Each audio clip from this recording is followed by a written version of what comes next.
Dəyərli izləyicilər, həmişə ləyaqlı xəbər, bu dəfə də ləyaqlı bir ev. Bir dənə baxın, həyət yan sahəsində 3 sotdur. 120 kvadratlıq evdir. Ondan sonra gəlin, baxaq görək burada nələr var. Keçin, gəlin.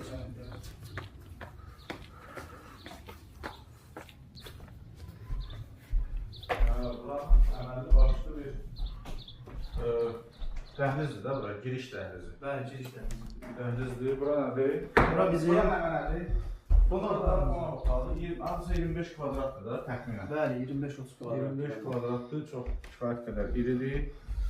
Sonra orada bir maraqlı bir sürpriz bir şey var, o sizə təqdim edəcəm. Burada mətbəxdir. Burada hardasa elə bir 18-17 kvadrat var da təxminən. Bəli, 18, 22 kvadrat olmalıdır sahibi dediyi kimi. Mətbəx. Kifayət qədər iridir. Sürprizi gəlin göstərim, o iki otağı da siz göstərərsiniz. Bu sürpriz bilirsiniz nədir?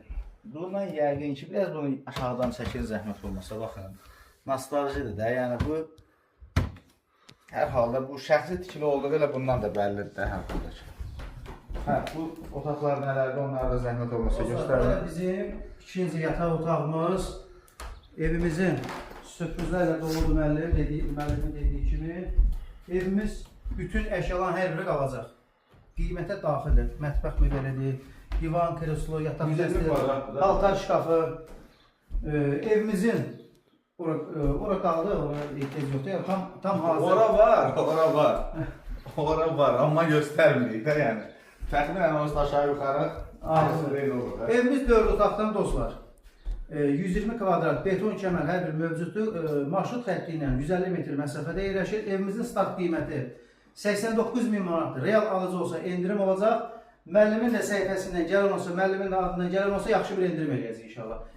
Sənəddə çıxarışdır. Yəni baxın da, indi hər halda kvadratı təsəvvür edin ki, heç 1000 manata belə düşmür.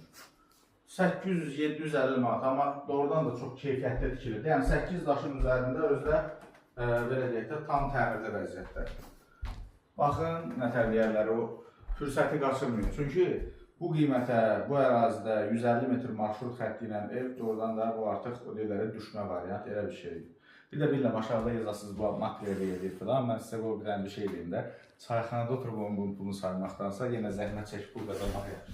Sağ olun, diqqətiniz.